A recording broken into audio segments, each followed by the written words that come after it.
All right. Welcome to our Inauguration Day live stream special. Personally, I'm sorry that we weren't able to broadcast last week. I was down with a cold, not COVID. Sometimes a cold is just a cold in today's day and age, it turns out. So here we are. Momentous event. Happens every 4 years. Peaceful transition of power, as they say. Any thoughts? Mm-hmm. Yeah, I feel like we have been in the minority non-party. Even though you and I sort of have both migrated from Republican and Democratic camps growing up, I think at this point, if we take Eric Weinstein's sort of diagnosis, he says there's three. I'm going to say there's four sides to America now. There's the crazy left, which he called Wokeistan. There's the crazy right, which he calls MAGAstan, which obviously is the biggest fear or concern for a lot of people in the news today. And then there's the sort of kleptocratic middle, which includes McConnell and Pelosi and all of the sort of establishment, Wall Street and Silicon Valley and everything like that. And we're the fourth people who think everybody should get along and not steal from each other, which I didn't think was a radical position, but I'm starting to have my doubts. Imagine that. I mean, don't steal. Hey. Wait, are we live on Facebook? I didn't see. We're live. We're live everywhere that live goes via StreamYard. I mean, you expressed some surprise when we talked a little bit this morning about kind of Trump leaving, quote, without a fight. I mean, I guess some people would call what happened January 6th a fight, but I mean, I don't know. What are your thoughts on that?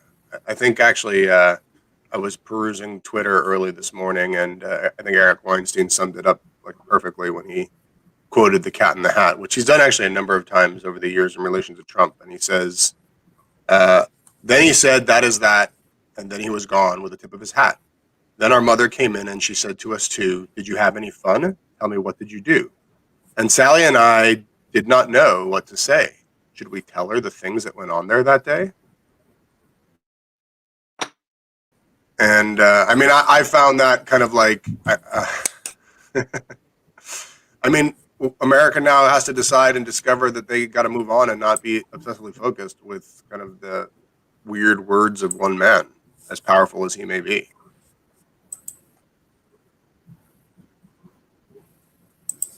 And our new president-elect, currently still elect, although only for a few more moments, has pledged a call to unity. And I'm from what I've read, his inaugural speech will be about unity, although I do have my doubts about his true intentions towards unity.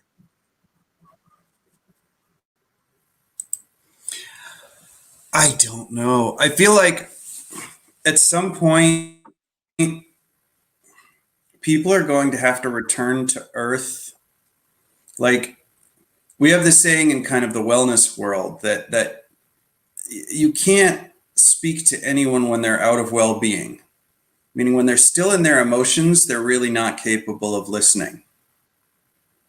And if you're not in well-being, you can't tell them anything because you're not speaking from a place of like clarity or calmness or anything.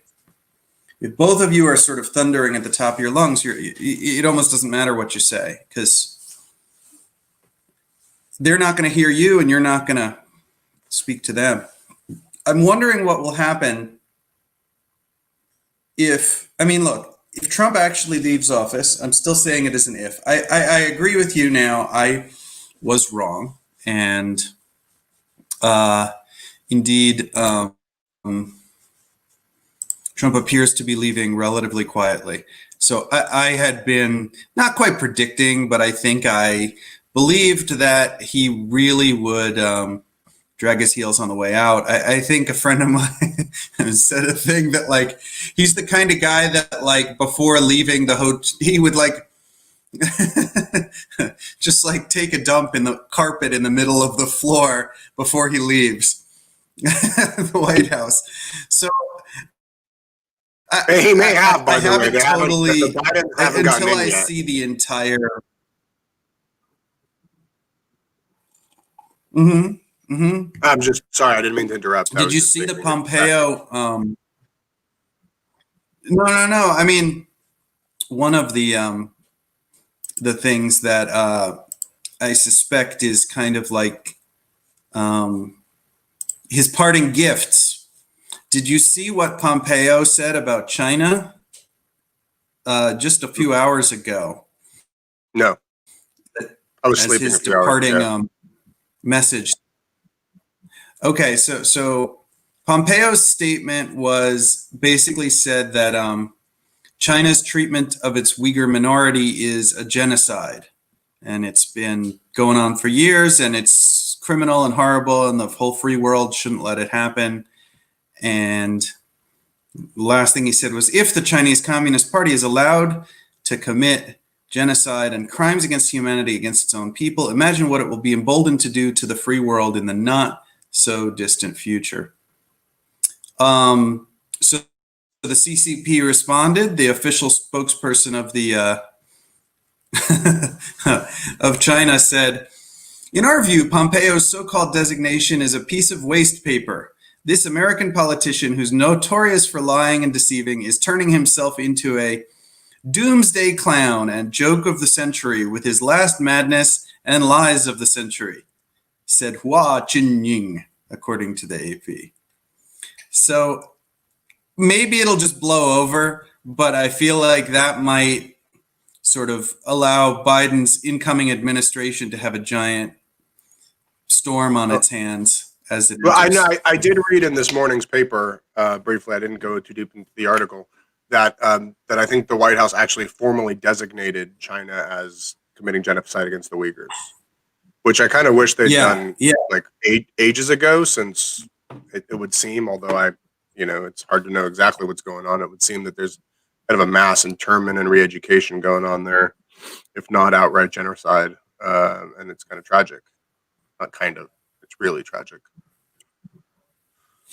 Yeah, we will see what Biden does with that. My guess is he's going to walk it back significantly in the early days, since he kind of represents a culture of appeasement in Washington. But I guess we'll see.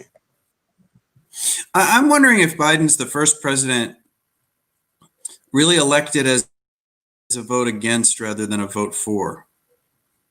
I was trying to think of any other presidents that sort of applied to. I mean, I don't know. I couldn't tell you the exact history, but I mean, in Biden, it's kind of the most clear. But every election is a binary outcome, so many times people vote against rather than for. I think in a lot of ways, Trump was a vote against rather than a vote for. I don't think that in the early days of, I think he picked up a huge amount of support over the time that he was in office. But I think a lot of the people that voted for Trump in the first round were really voting against Hillary. Yeah, you're right. I mean, I guess it feels very different because Trump was a vote against Hillary, but so to speak, a substantial vote against Hillary, whereas Biden is like voting back to having a completely boring, by the book politician, rather than a charismatic rock thrower. No, you're right, I guess. Maybe it wasn't a good characterization. Anyway, so our new incoming president has pledged. Go ahead. Sorry. Yeah. No, I didn't have anything. Before I make the new one. Oh, okay. I think that Biden has pledged unity. Unity is kind of an interesting term and what it means. I've had some conversations with people about that over the last number of days. I was a bit shocked that he kind of went the race direction on his address of the events of the Capitol on January 6th, when he made those comments about if it was a BLM march, they would have shot people with live bullets. That disappointed me a lot. I mean, I'm one of those people who, although I voted for Trump, I would have much preferred to see him continue as president than what I think Biden will bring. I also didn't think the world was going to end if Joe Biden is president. I still don't think it's going to end. And he ran on this platform of return to normalcy, unify the nation. And I feel like even before he got in, he's already kind of doing some of these kind of backward divisive type things. In a lot of ways, the world has become very Trumpian in that kind of, they've kind of adopted his rhetoric and mannerisms in a way that's kind of shocking and scary, even if they stay Yeah, at that. well, I see two sides, or I should say, if we take that four-sided or Eric Weinstein kind of view of it, I see Biden and the Democrats in general making common cause with McConnell and the sort of business as usual Republicans who either voted to impeach Trump or cooperated in distancing themselves from Trump, distancing themselves from the Capitol riots. And I think there's a lot of unity right now between Senate and House and the Republican establishment and the Democratic establishment that they want to move away from Trump. But I also see this massive expulsion of conservatives from social media and even shutting down their entire platform, one of their entire platforms, and this sort of cheering of it by so many people from this is such a mean-spirited kind of petty and now they're going to pass all this legislation basically designating anyone who I don't know what exactly is even this least bit sympathetic for and I think that the election fraud claims were crazy and completely unfounded, but I don't think that saying that you believed that when it's a third of the country that believes that, it's by definition not a radical terrorist view. It's just it's a proof of the breakdown of the trust in our institutions and stuff. But you can't designate a third of our country beyond the pale and not allowed to go online and expect that to work out well. It's not a unity message coming from Biden, coming from the sort of Democratic establishment. And I'm hopeful that his actual policies, I don't care what he says anymore. I don't care what he says in his inauguration speech. He doesn't go off script very much anyway, but I want to see actions that actually meaningfully re-enroll Trump supporters back in the citizenship of America. It can't be an us and them way of doing things. Yeah, amen to seeing action or positive action. I think that a lot of that unity has kind of just been step up and censor and condemn, which I think is problematic. We were supposed to talk a little bit last week about tech censorship, but unfortunately I was out sick, so I'd like to get into that. But one thing that I do want to kind of focus in for a moment on is the election, kind of the way that election fraud or irregularities claims are being labeled and branded in subtle ways that actually make them make you seem conspiratorial or crazy if you even engage in them, essentially. And if you look at, there's not a single and let's be clear. I mean, I couldn't tell you with any degree of certainty whether it happened or not, but I believe that it doesn't matter at this point. All of the legal remedies have been exhausted. There is no, I was a champion of the ability to litigate elections after the fact. That's enshrined in our process, and I think that's fine. All the legal remedies were, once those were all exhausted, that's kind of the end of it. So whether or not there was election fraud, I mean, it matters so that towards how we act towards the future, but I don't think it matters like in reality for the current moment, if that makes sense. But the problem is that you can't even discuss that without it all being branded as without evidence and conspiracy theory. You can't. I mean, I watched Donald Trump's farewell address, which is published on YouTube from the White House YouTube account, and YouTube made sure to put on the bottom, they pop these notifications that pop up everywhere with anything to do with elections. This notification that says Joe Biden has been certified the president-elect by the Electoral College.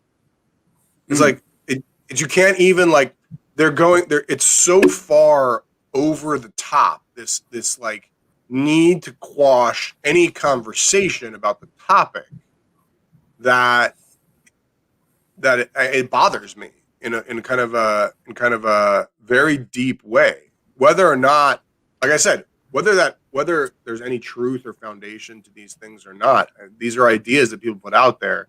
People saw irregularities, and that doesn't mean that the election is not. We can discuss the fact that there were election irregularities without actually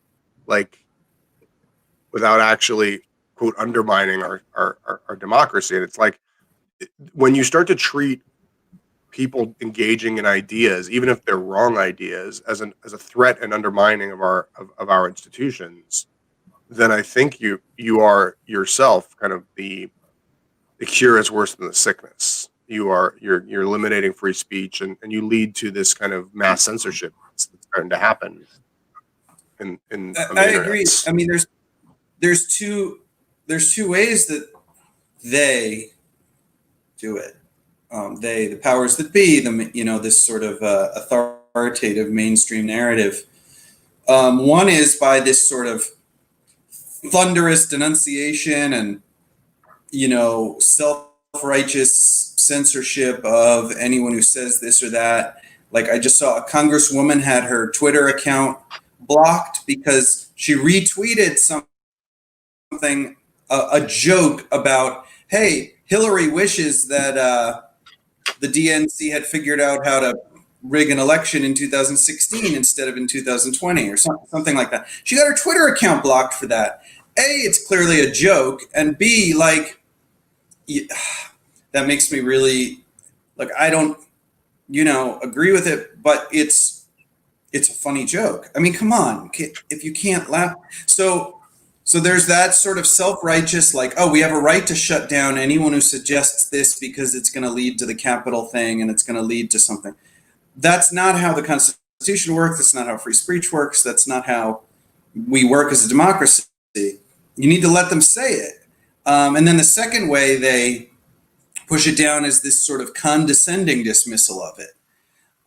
That it's not even worth entertaining, and you just roll your eyes and say people are conspiracy theorists or whatever, which I find even more maddening. And I'm usually on the side in terms of what I think happened of the people who are doing their eye rolling, but I still don't. I feel like that, like you said, that method, that cure is worse than the disease. And it doesn't solve it, because now what you've done is, since you can't have a conversation and hash out whether you think it happened or didn't happen, in any kind of a public forum outside of any kind of public forum that's online, then where does it go? People just stop talking to each other. Right. And so these are two issues right now that this is happening with. Is one is talking about the elections and stuff like that, and then the other one is talking about the vaccine. And I think the nature of these two issues is that you have to discuss them with the people you disagree with. Literally, for them to work, for consent of the governed to work, you need the people who lost an election to accept that they lost an election and not pick up weapons and declare independence, which happens in a lot of countries. It happens in Latin America. It happens in, you lose an election and you say, no, I don't accept that I lost the election. We're going to go, pick up weapons and declare or try to take over the country. So you have to talk to the people who disagree with you and convince them that this is legitimate and convince them that they are still part of the country. And it's the same kind of thing with vaccines. If not enough people get vaccinated, according to the standard way vaccines work with other diseases, I'm not even speaking of this one per se, but if too many people stop giving their kids the whooping cough vaccine, then whooping cough reappears in some of the population, and then even other children can still get it, because once it gets out, once it's contagious again, You and it lose can herd affect immunity. adults and it can affect whatever. So that, yeah. So you need to talk to people who don't believe in vaccines. You can't just tell them they're stupid morons. Even if they are stupid morons, even if you believe they're stupid morons, telling them that they're stupid morons, it doesn't just not help. It increases the chances that they'll do the behavior that you need them to not do for us to exist as a collective and literally exist. If too many people don't vaccinate their kids from plague and mumps and whooping cough and all the other, diseases that we've mostly eradicated, then we're all going to start dying. Like, forget about coronavirus. Plague killed like half of all humans on Earth.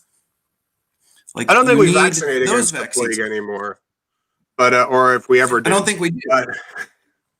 But We did. no, that look, the vaxxer anti-vaxxer debate has been raging for a very long time, and I think that's a lot of times where anti-vaxxers kind of draw fuel from is when they do get censored, or even like to perceive that they've been censored. And that's like, oh, see, once you censor something, it's like, well, obviously there's something there. If you're censoring it, there must be something there. You actually, by censoring, you actually lend credibility to the crazy arguments a lot of the times. Yeah, and look, I'm not an absolutist with this stuff. I do think there's certain kinds of things, like, we as Jews are primed to hear when somebody says, hey, let's go all kill the Jews, we tend to actually take them seriously. Whereas someone makes some other joke like, let's go kill all the lawyers, they usually don't mean it. It's just a sort of standard joke. They don't actually there have never go been kill all the lawyers. systematic efforts to actually round up all the lawyers and kill them. So, As far as I know, I mean, I think Cambodia did round up all the educated people and kill them, but I don't think it was specifically directed at lawyers. So your point stands. But maybe in China in the Cultural Revolution, when they expelled all the intelligentsia from the cities and sent them out to the farmland, that might be the closest. For sure, and even then, they didn't necessarily kill them. They just humiliated them, and I mean, I guess they killed a lot of people. We don't really know. We don't really have that many good sources on it, but we can't even tell what's going on with the Uyghurs today. I mean, go back to the 60s and 50s in China. Good luck. Yeah, they control information. So you're right. So I don't know. I don't know what to do if somebody is saying really nasty anti-Semitic things. Should they be free to say that stuff? I guess they have to be allowed to say some stuff just so that it's seen for what it is. And I'd rather they be saying it in a way that I could know what they're saying, rather than them creating some giant, dark web back channel where there's some huge, planning to commit terror attacks. Like, I'd rather know about it.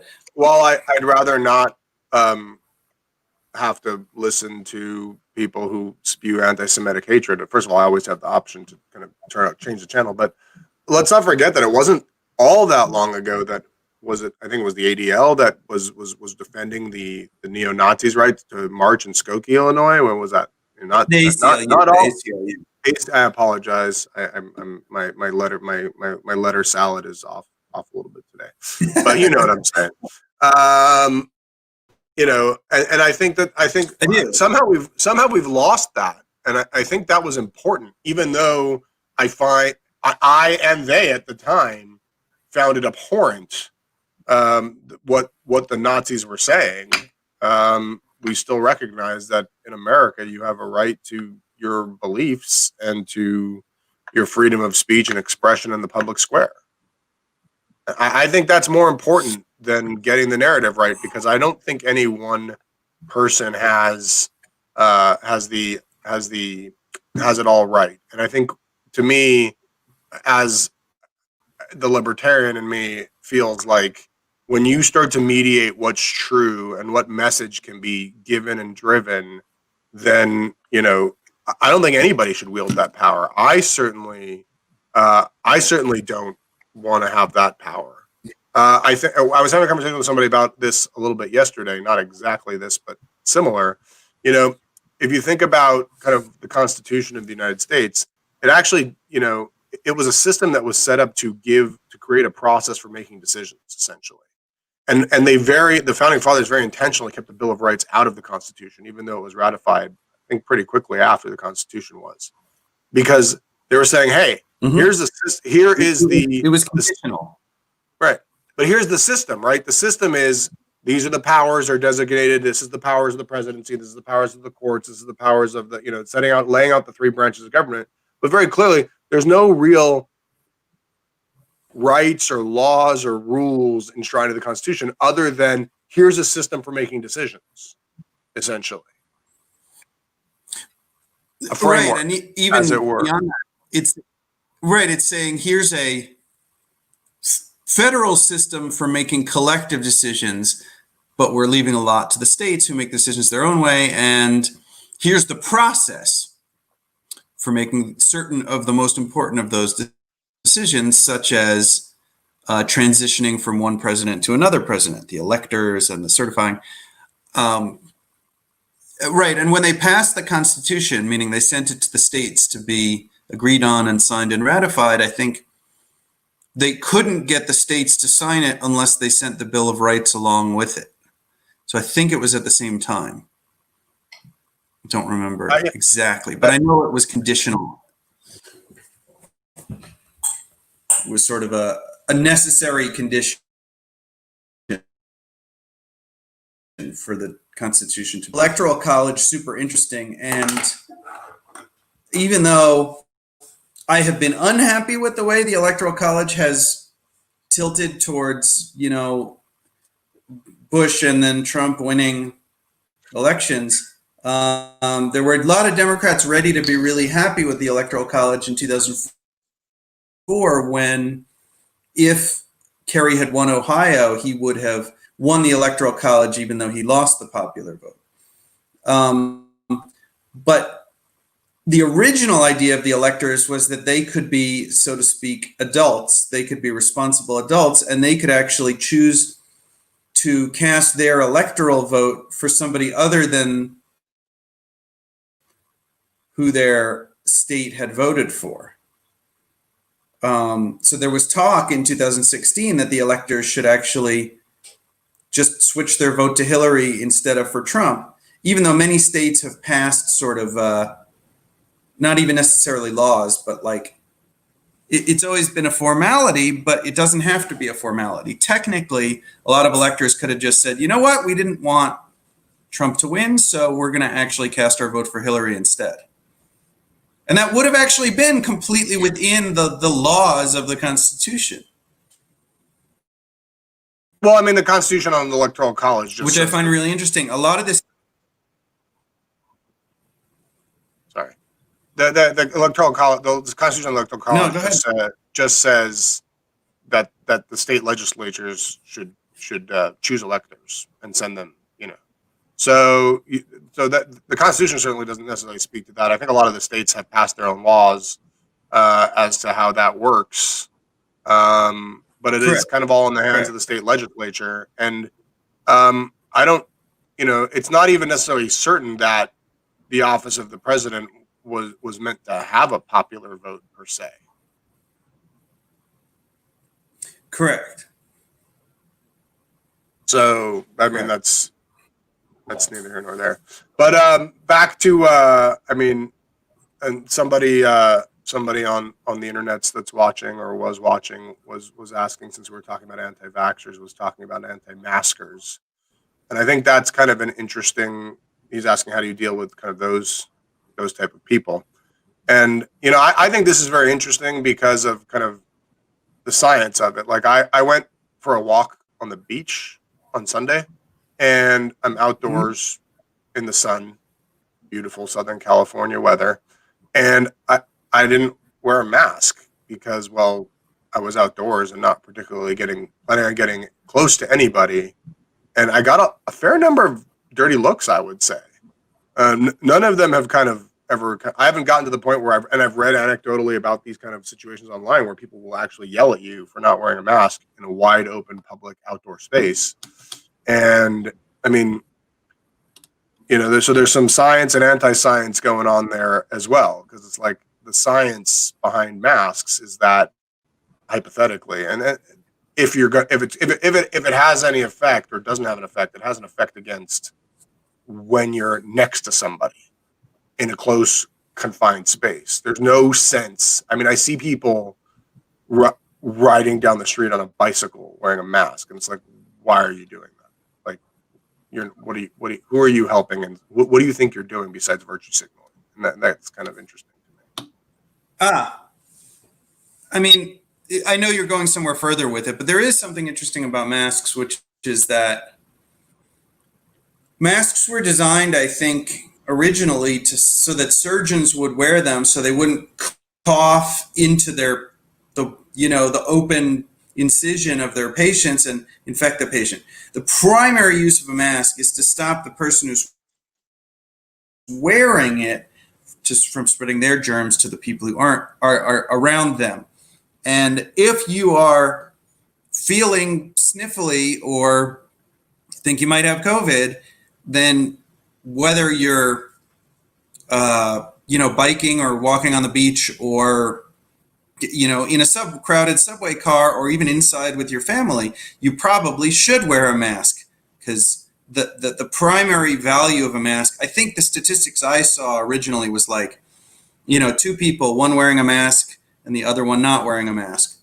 And it's like, if the person who's wearing the mask, here's my little Band-Aid, is infected with COVID and potentially spreading it, but they're wearing a mask, the chances of the other person not getting it goes down by like 70%, even if the other person isn't wearing a mask, the receiver, as long as the person who's spreading it is wearing a mask. If it's the other way, if the person spreading it isn't wearing a mask and the person who's receiving is wearing a mask, it only reduces the chances of getting it by like 15% or something. If both of them are wearing masks, it reduces it down to like 6%. I don't know if there's another case.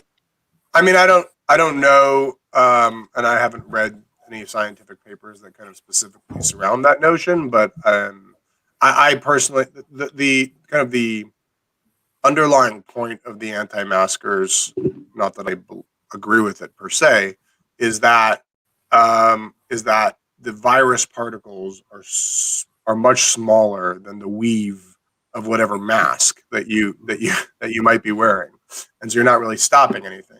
I think that's incorrect. And I don't have the science, and I don't think anybody really is all that well scientifically informed about this thing at all. I mean, there's a few people, but I mean, is that I think what you're saying makes sense logically, and I think it's probably to some extent true. I found it very interesting, speaking on science and speaking on COVID. If you follow the Dark Horse podcast with Brett and Heather Weinstein, and they were kind of talking about this junk science paper that was authored by a bunch of CDC doctor experts about I did listen to that, talking about how how asymptomatic spread makes up for more than 50% of the spread of the virus, and that the paper was basically completely junk and bunk. But they started the assumption, I think, that 75% of cases are transmitted without any symptoms, and so then their paper wound up proving that 60%. And it was kind of like, well, you started with that assumption, so you need to start with no assumptions, because you don't know. Right. Well, yeah. And then they went in further and analyzed the underlying papers, and they said that some of the underlying papers were actually, positively good scientific papers, but actually the lead paper was just completely misquoting them. And this was reported in kind of reputable sources, and can lead to policy that gets kind of implemented. And I mean, I've spent some time looking. Right. I spent some time looking for like, how does COVID spread? It's still not it's still, COVID does not spread, I'm sorry, I apologize. How does COVID spread? We don't have a very well defined and developed, publicized model that's based on real science as to how it actually spreads or where it spreads and where it's coming from. And so, like, I guess kind of, I'm not opposed to kind of the mask idea when you go to public spaces, but places that have enforced mask bans do not have better COVID outcomes than places that don't in this country. Specifically, if you go to the state of Florida, right, they had a lot of COVID, and their rate of but their rate of COVID is not any worse than California, which has had mask requirements for months. So whether it's working or not, I personally, as somebody who lives in California, I don't care. I mean, I don't mind. You ask me to wear a mask, fine.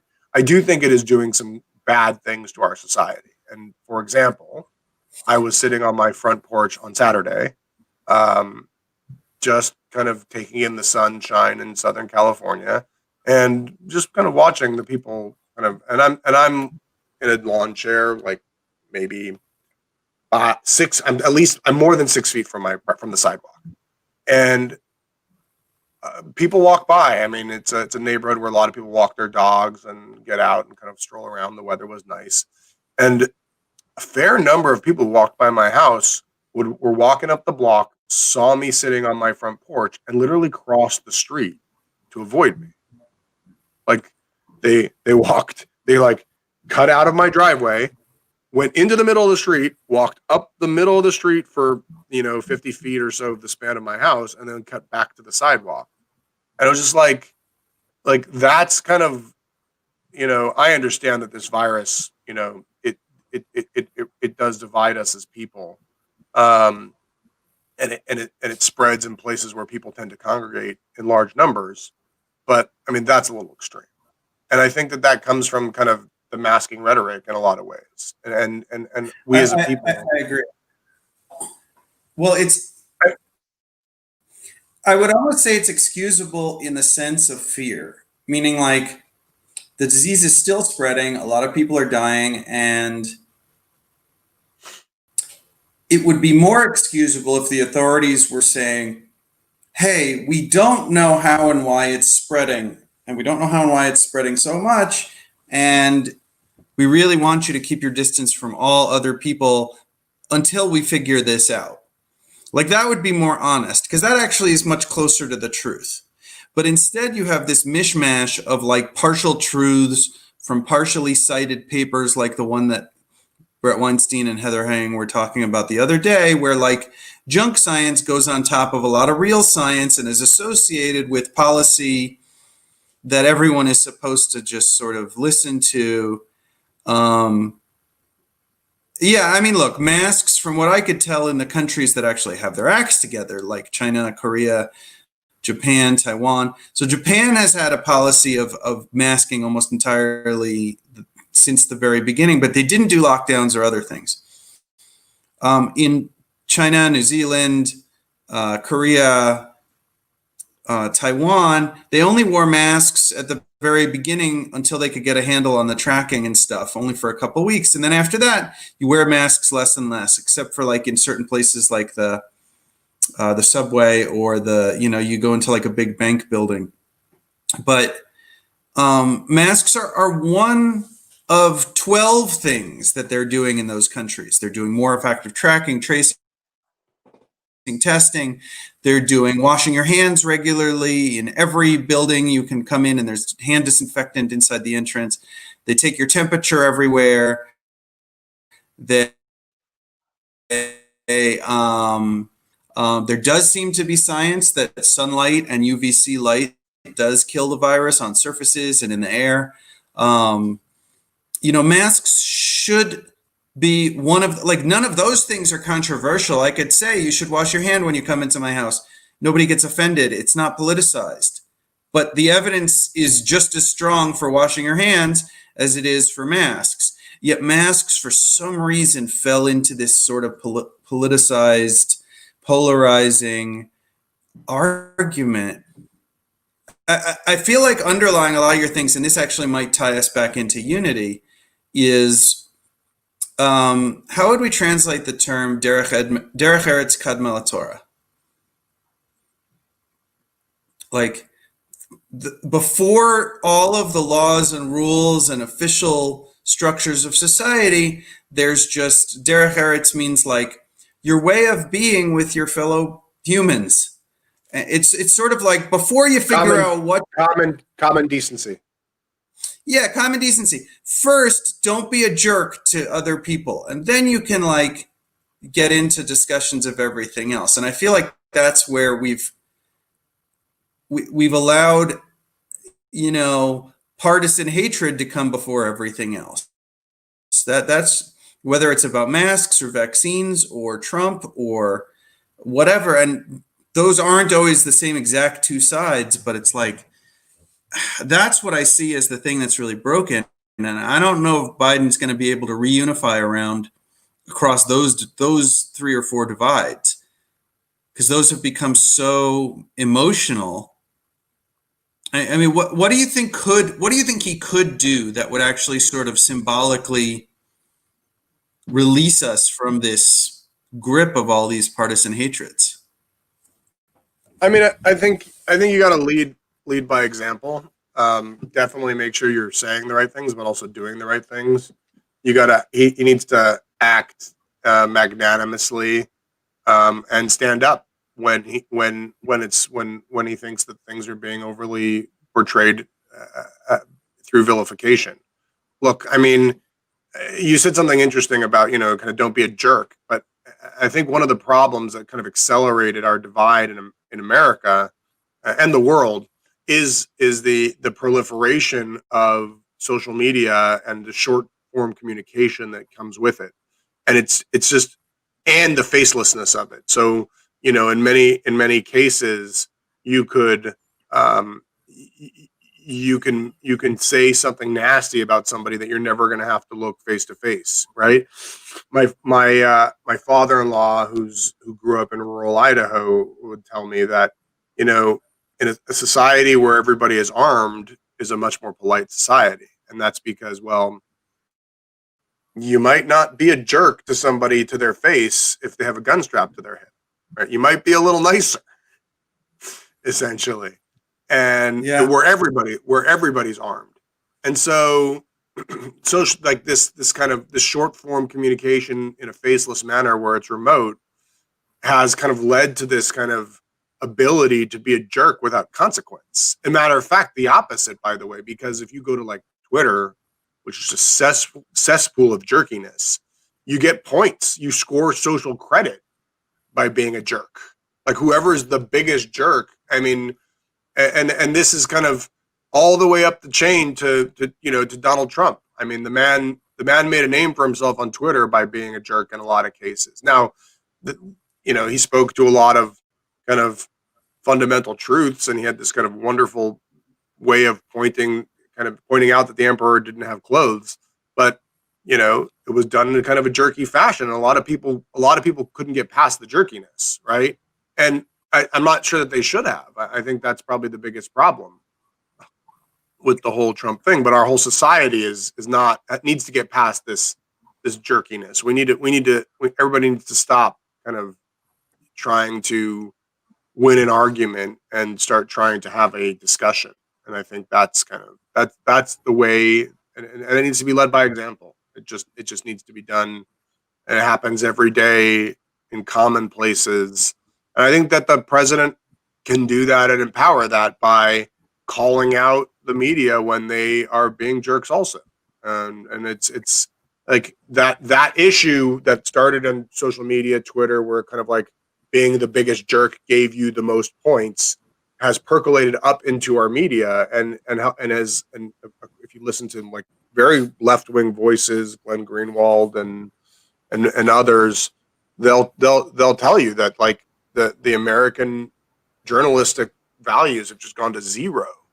Like there are very few journalists out there doing real journalistic work, and they're cherry picking their stories kind of based on their shock value and their ability to kind of drive clicks and jerky comments on the internet. So we need to get back to a level of kind of decency where people can have conversation, and that, it starts obviously with some kind of a commitment to truth and honesty, but beyond that, you got to take, if you're talking to somebody, you got to take the most generous view that you can of somebody, the person you're talking to, rather than the least generous view.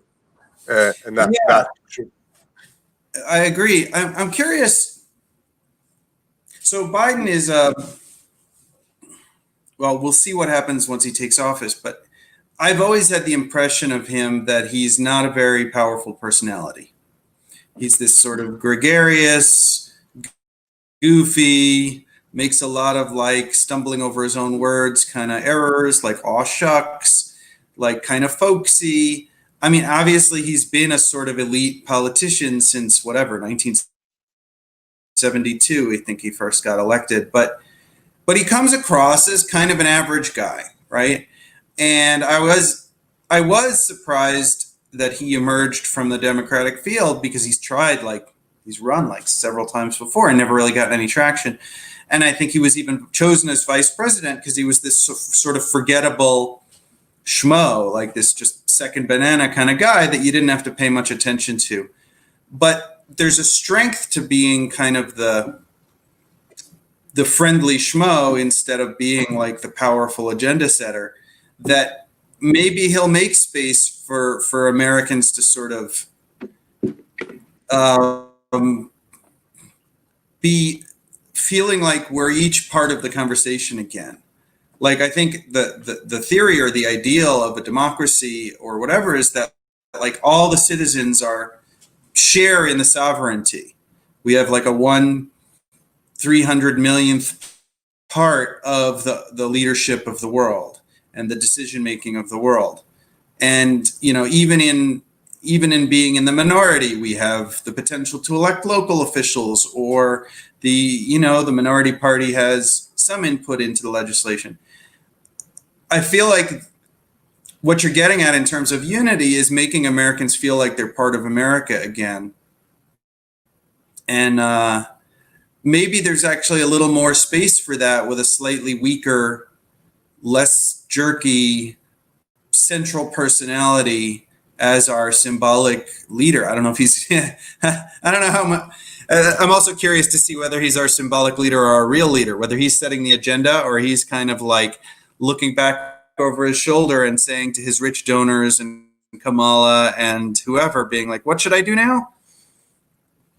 well, I think that he's definitely an old school kleptocrat. So I think that a lot of that looking over the shoulder is going to happen.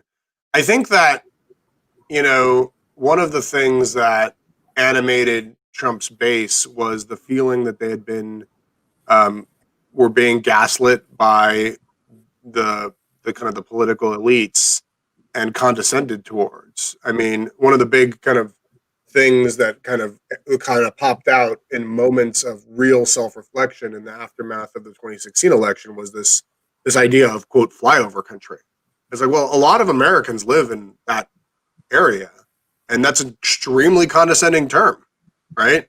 And we need to try not to be condescending, I think, but also be willing to own your views and not just apologizing for everything either. I mean, the other end of that extreme is also potentially problematic, especially in a world, if you go to the kind of the wokistan extreme, as we talked kind of at the beginning, where it's like everything is a cause for offense to somebody, and it's like at that point you've gone, I think, too far over the edge of the pendulum.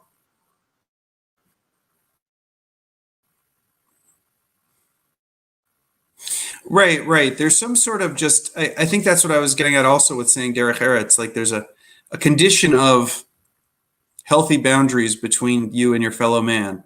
And if you have healthy boundaries, I mean, you might, as they say, they say call out somebody for saying something or doing something inappropriate. You might gently say to your friend, like, your racist joke was funny, but maybe you shouldn't be telling jokes like that anymore. But if you were friends with that person, you would probably do that in a private communication, gently, and be willing to accept and says, yeah, it might offend somebody, but it's funny, and I'm going to keep telling jokes like this because this is who I am, and this is how I like to get reactions from the people around me, and you have a choice of how to respond to that. But the point is that, like, you have to respect that your fellow man has, so to speak, the right to be. And even then, like, are you being offended on behalf of other people? Right? Like, it's a weird thing. Like, so Jews and Asians are in this kind of model minority quote category, right? I'm not usually offended by jokes about Jews, even when they're fairly mean-spirited, because it keeps us in our place a little. It's kind of like, of course, there's jokes to be made about us, and there's stereotypes to be poked holes in, and Asians too. Like, do you remember when there was the plane crash in San Francisco, and somebody fed the alleged names of the pilots to the newscaster? Most of my Chinese friends were like, it was funny. Like, don't get your panties in a twist about it. Don't be offended for us. You should never be offended for other people. That's just ridiculous, in my opinion. Like, let people speak for themselves and be offended for themselves. To get offended for somebody else is that's extremely presumptuous and arrogant. Like, as if, who the hell are you to know if that offends the other person? And that's just BS. It's part of the condescension. Right. And then you said something else a little bit before about, having a friend that makes a kind of a joke in poor taste and taking them aside rather than kind of calling them out in public. And I think there's a lot in what you're saying, and I think that's correct. I mean, there's obviously places for both, but when you call somebody out in public, you're not going to produce necessarily the desire. Like, when you embarrass somebody, most of the there's a number of ways a person can react to that embarrassment, right? One is to kind of own up and say, yeah, I kind of, you're right, I shouldn't have made that joke. But that's not the way most people go, right? Either they go quiet and resentment for being embarrassed in public, or they lash out.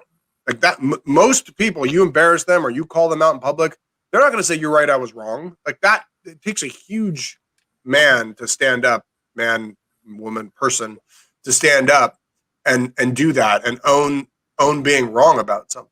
It's very hard. And I mean, I recommend everybody try it every once in a while.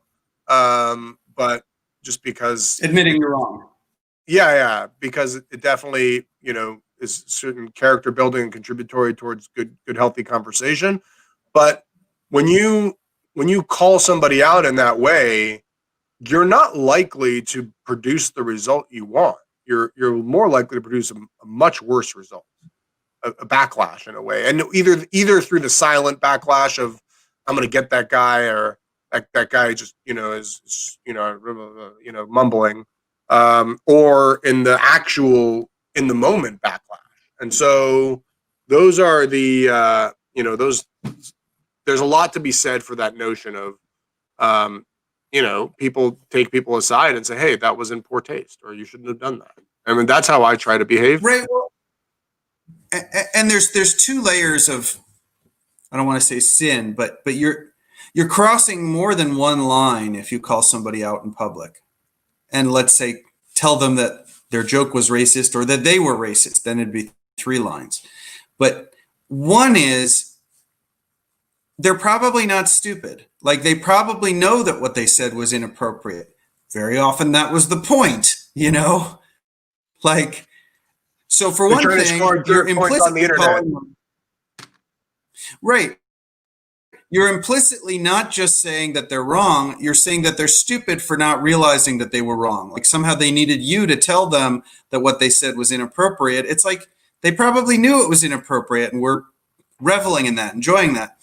And then the second level is confusing what they did with who they are. And that's like a giant thing that we tend to do, where, like, You could look at any given thing somebody says and you could say, well, that's a socialist idea that I disagree with. Or you could say, you're a crazy socialist, Stalinist, communist pig.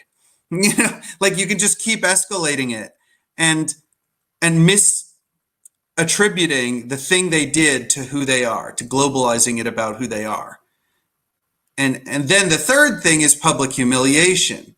And if you're calling somebody, whether it's a fascist or a Nazi or a communist or a socialist or a racist in public, now you've, so to speak, sullied their public reputation. And that really does have an impact all across their, potential friend circles or whatever. They may or may not care, but you're doing something much bigger than you think you are just by, quote, publicly calling somebody out. And like you said, there is a competition online. The incentives of online behavior, especially Twitter, I think, is to escalate those things, generate sort of followers and pull for your own, the worse you are with respect to these transgressions. And then there's a whole nother kind of weird layer, given that weird culture on the internet, where it's like you get to a point where people will get proud of those labels. Right.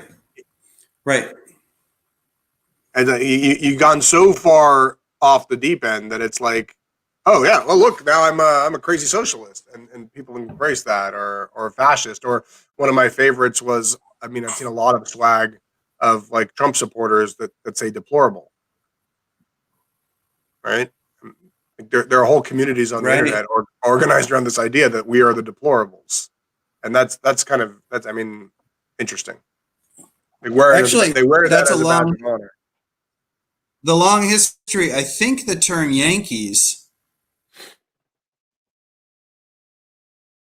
Yep, we seem to have lost Matt on Yankees.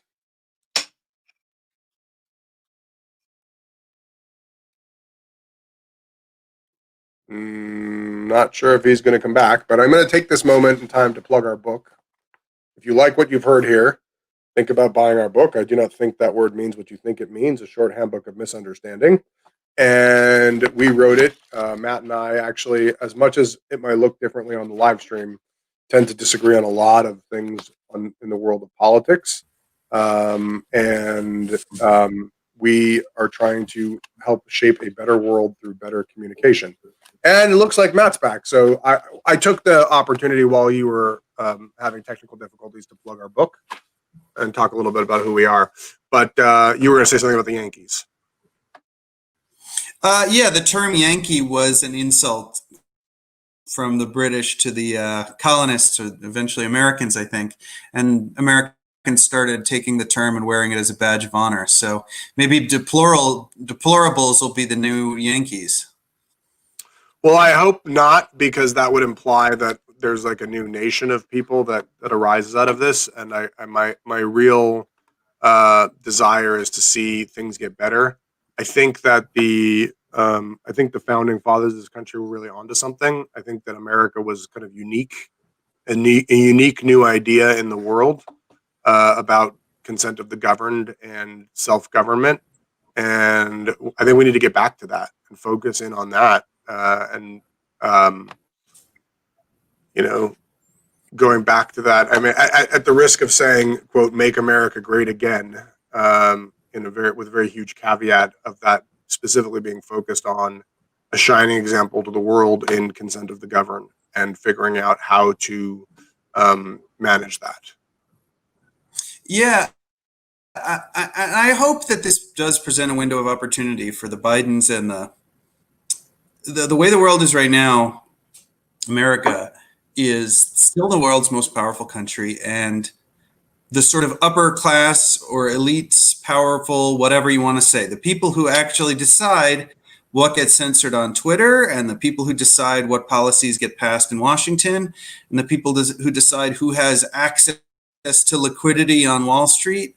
There's a very real set of powers that be, and most of us don't have any real say in it, even when it sort of de facto winds up, hurting from us, stealing from us. My hope is that there are certain of these switches in allegiance over the course of time. And I think, big business used to be very squarely like Republican, but it was like small business oriented Republican, like genuinely. And then at a certain point, the sort of management middle classes switched allegiance from the Democratic Party towards or I should say the Democrats switched their base from being working class to being like educated middle management kind of people. I'm sort of butchering this, but other people have sort of written this narrative out more. But the profession that I think has profoundly changed the most is journalism. That I think in the 1900s, 93% of journalists didn't have anything resembling any college degree or journalism degree or anything.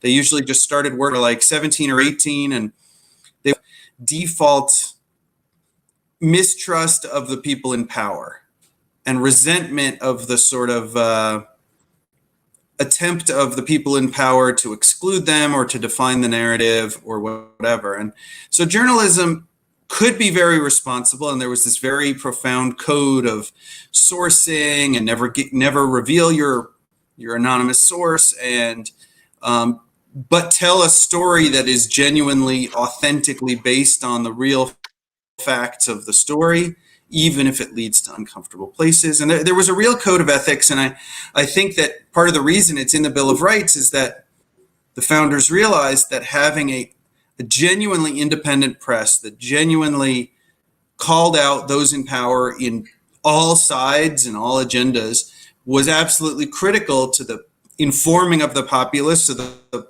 populace could make informed decisions about power and informed involvement as citizens. And I mean, maybe the ridiculousness of the journalist profession kind of being so obsessed with Trump and so distracted from any of the real allocations of power and movement of money and movement of finances and policy, and just being so distracted by the partisanship, maybe the end of the Trump era will create space for the journalism profession to sort of reboot and return itself to Glenn Greenwald is kind of my lifeline right now, because he's the only, him and a few others, but that I feel like I can actually trust him to tell me something without just this giant mountain of bias on top of it. I don't necessarily care about the partisan narrative. I want to know what the policies are, how they're going to affect me. Are there going to be 10 more lockdowns?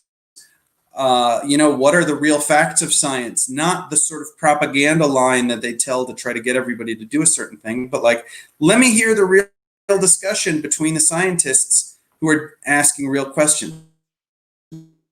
Let me hear the real policy discussion. And I don't feel like journalism is doing that job right now. And I'm hoping that the new unity era of Biden will create space for that sort of thing to happen. I have my doubts. It's certainly not off to a rollicking start with this sort of massive wave of censorship. Is a word. It's not, even if it's private companies doing the censorship, it's still censorship. It doesn't mean that it's protected by the First Amendment. But I'm concerned about the current trend right now, and it doesn't speak well to the hopes that I have for journalism. Yeah, and I think that I truly hope that that some new journalistic platforms arise, and I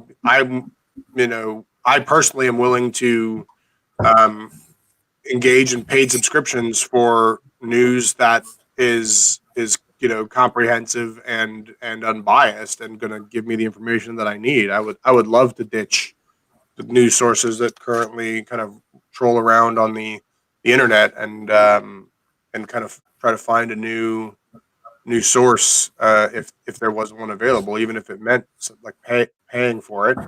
And I do pay for several media subscriptions across different spectrums. There was an interesting thing that came out in the I forget which. I think it was one of the. I think it was the. Which was the leaks? Was it Chelsea Manning's leaks that included all these sort of private assessments from the State Department of like other countries? I Don't know. think it was the Manning leaks, but Let's just say it was. let's just say it was. So that's the sort of, you know, the stuff that gets officially said by ambassadors and published in newspapers is, even when you have good functioning journalism, it's still inadequate.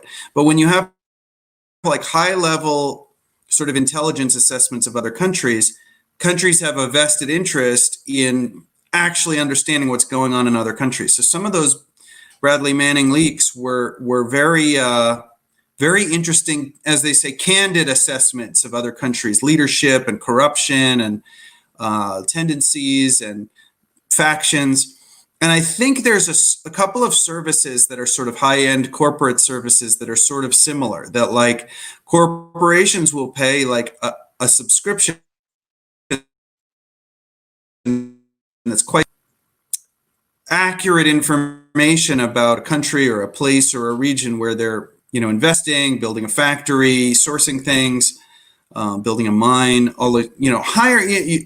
So there is something to that, that if you really are willing to pay for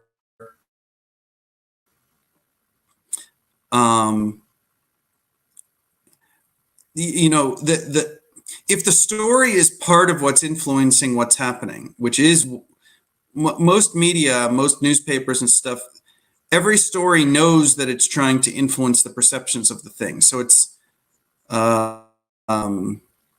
you might say it's not clean in the way we would like in terms of pure information, pure accurate information.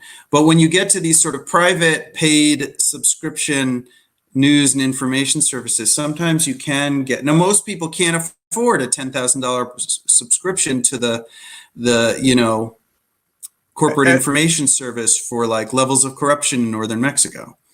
And most of that, there. most of those kind of things are hyper specific and hyper localized rather than generalized. So I mean, one of the subscriptions that I do pay for regularly is the Wall Street Journal, which is not a cheap subscription. Although if you're looking to subscribe to Wall Street Journal and you are a student, you can get student logins. They're very cheap for students, even, and they'll extend students subscriptions to like younger grades, elementary, high school too. So they're, you know, but but I subscribe to Wall Street Journal, and increasingly, even in the Wall Street Journal, I mean, obviously in the opinion section, you're getting opinions, and it's nice that it's nicely labeled. But increasingly, I'm seeing even in the Wall Street Journal over the last 7 years I've been reading it, a lot more bias and politicization being creeping into their front page section in the news. And I mean, there was a whole story that broke over the summer about how the newsroom wanted to kind of like cut off the opinion editors, and I thought that was kind of funny because as I've read the Wall Street Journal, I've been reading it for years. I've been complaining about the bias of the newsroom, and I mean, and I mean, I always used to say I read the Wall Street Journal. I trust the Wall Street Journal because their bias is money, and I trust the money bias better than I do kind of the other kind of political kind of biases that kind of exist. I always say, I mean, Israel tends to be the canary in the coal mine, so I'm more sensitive to it than others because I have a pretty deep relationship and understanding of what goes on in Israel, and reading the coverage, you can pick up on the biases, or I can pick up on the biases against Israel. And I started to tell friends and family that the Wall Street Journal was starting to go over a cliff like 6 years ago when I started to read their Israel coverage, and it was like you can tell there's a lot of subtle bias, a lot of Russell conjugation being used to kind of subtly lead the reader on. It's very little of it's overt, and you have to be very very alert to catch it. And it saddens me that that's the reality. And we need some good, solid journalistic sources that are relatively free of bias. Everything has a bias, obviously. Right, and you're saying almost two levels of bias. One is what you said before about what stories they choose to tell. You know, there's always some degree of cherry picking and which sources and which part of the story you choose to emphasize. And then there's even the language itself that they used. A Russell conjugate, for anyone who doesn't know, is two words that mean the same thing, but if you substitute the second word for the first word, it changes the connotation or the meaning or the impact of it. So like drain a swamp, like they used to just have swamps around cities, and they'd be like, well, we don't want the swamp to be there, we want to drain it. And then at some point they started using the word wetlands, and well, a wetland sounds like a good thing, and you don't want to drain a wetlands, that sounds like it would damage the environment and whatever. It's almost the same word, but it's really not. And that's one of the biggest tools that, you know, when opinion writers are using it, like, fine, they're opinion writers. This is an opinion piece. Fine, you're using loaded language. But when you're doing news and you're using the Russell conjugate for, you know, the activities of the Israeli Defense Forces or of Trump or of Pompeo or of Pelosi, you're really distorting the reader's perception of what's going on. And that's why I think the language is so important. That's why we wrote our book. Which again is I do not think that word means what you think it means. There's another book that I think is also like a deeper exploration of those ideas. Did you read Trust Me, I'm Lying by No. Ryan Holiday? By who? Ryan Holiday is his name. It's an excellent book. This guy was a marketing Excuse me. consultant and or I don't know, genius. He was very successful as a marketing guy, and he would do like very provocative campaigns for like what's that clothing brand, American something, that has like very, very plain clothes but like semi-naked models kind of thing. Forget what it's called, American something.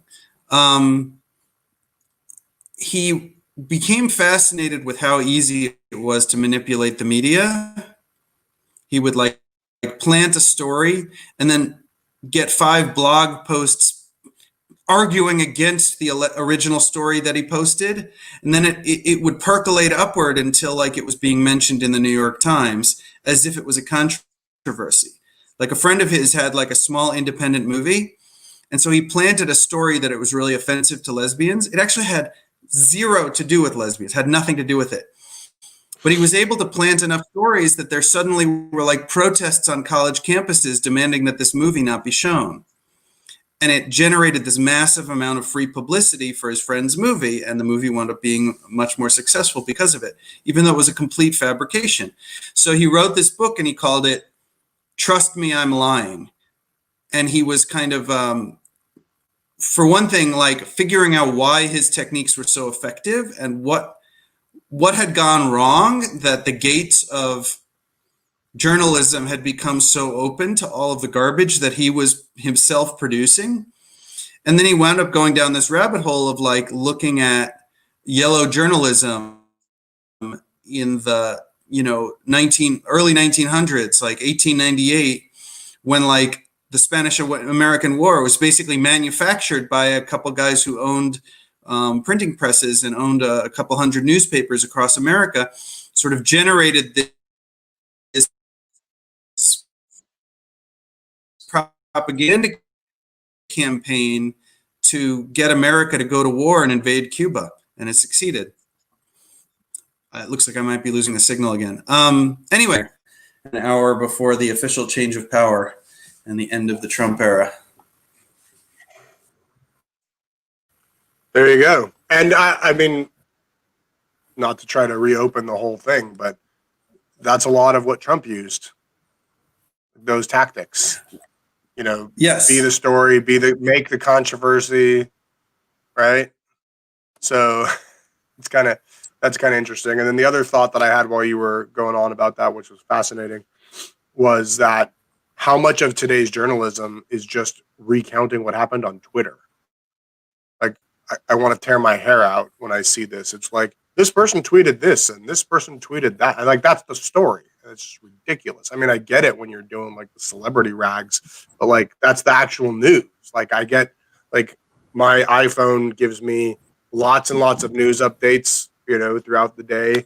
I leave them on because I'm curious and I like to see from a very broad, like I have all the sources selected. So I see the Atlantic and the Washington Post and the Huffington Post and the Wall Street Journal and Fox News. I get like bombarded by all this stuff. I've actually made a bit of a hobby of collecting screenshots when a big story breaks and like catching like 5 or 6 different headlines and how they're subtly using Russell conjugations to spin a different message. It's kind of interesting. But when you click through to these stories, a lot of the times, and through most of these like once reputable news organizations, the story is about a tweet and the reaction to a tweet by another person. And that's just, I don't know. Right. And I think there used to be a role of like the editor of a newspaper and the editor of a, television news program that they would look at each thing like this and be like, is it news? And most of these things wouldn't have made that threshold. It's not news if somebody says something or tweets something, unless it's official policy announcement and they happen to be using Twitter, or they happen to share a video of something real that actually happened. And that's, I guess, that you could talk about what actually happened in the video, but it's not news. I don't know. There used to be a standard, and I feel like that has long since disappeared. But now they've outsourced that work to all of us readers, that we have to decide, is this news or is this just garbage or manipulative or fluff? I don't know how to get that back. It's maybe the topic for another day. For now, I think Yes. we're winding down in less than 1 hour. I guess, it'd be very interesting to see what happens. I mean, there are hypothetically 55 minutes left of Donald Trump's presidency, but he's already left the White House. So I don't know, do we even have a president at the moment? But I'm I'm sure there's a formal process. I think technically yes. Biden's already president in the inauguration. No, I think it's The I think it's inauguration laid out ceremony. that 12 noon is actually when the transfer happens. I think theoretically, if we were attacked right now and needed to hit the nuclear launch codes, I think Donald Trump would still be the man to do that. Hopefully, God we won't forbid. find out any of that. But we are standing on Inauguration Day, looking at a peaceful transition of power. Maybe not the way you typically and traditionally see it happen, but it is. Here we are, carrying this time-honored tradition forward, with a lot of hope that we do find the unity that the new president has promised, and figure out how to get back to good, common conversation, so that we can turn to fixing a lot of the major issues that we face today as a people. And, we can go on and on and on about what needs to be fixed and how it needs to be fixed and where the roots of the problems are. And we will in other episodes. But for today, I just urge unity and buy our book if you like what we have to say. Or if you don't, but you want to, help a friend out. I'm in. Yeah, I have a couple last thoughts, but I don't think. Yeah, I mean, like you said, I'm curious to see how the transition of power happens. I've been using, I guess there's sort of a transitive endorsement, but the news source, The Hill, which I guess is Crystal Ball and Cigar, I forgot his last name, but Eric Weinstein appeared on their show briefly, had like a 7-minute appearance describing the sort of, the crazy left wing, the crazy right wing, and the kleptocratic center. And the fact that they allowed him to speak there for 7 minutes on sort of prime time, and their whole model is that they're from right and left wing. Cigar is from more like the Wall Street Journal kind of conservative point of view, and Crystal's from more like the sane, non-woke left, if such a thing ever existed. And they really strive to have, when they look at each news story, they strive to pull apart those manipulative spin things and all the Russell conjugates and everything. So it's as close as I can find right now to an impartial news source. So I wanted to give them a little bit of respect. But you're talking about their specific show, not everything on the Hill, because the Hill's a big news source. Right, but I think the Hill as a whole is striving for that goal. I think it's best exemplified by that. Yeah, you're right. I don't know fully, but I have been able to read it and feel like I wasn't being a tiny bit of fresh air. It's called, with respect. The show is called Rising. Yes. Yes. Thank you. And I think that we need more efforts like that. And what I've seen of their work, it does seem to be kind of in line with what we're discussing. Although I think the Hill as a whole is kind of a cesspool of the same BS. But hopefully working towards a better future. Yes, hopefully we are entering a good faith era of something with the end of the Trump presidency, and I hope that I really hope that all the anti-Trump people find a way to not hate anymore. That's my sincere hope for the near future. And that all the Trump people are able to kind of let go and move on and try to work to build back better. Amen. Okay. I think we can end it on that note. All right, everybody have a wonderful day and with hope for tomorrow.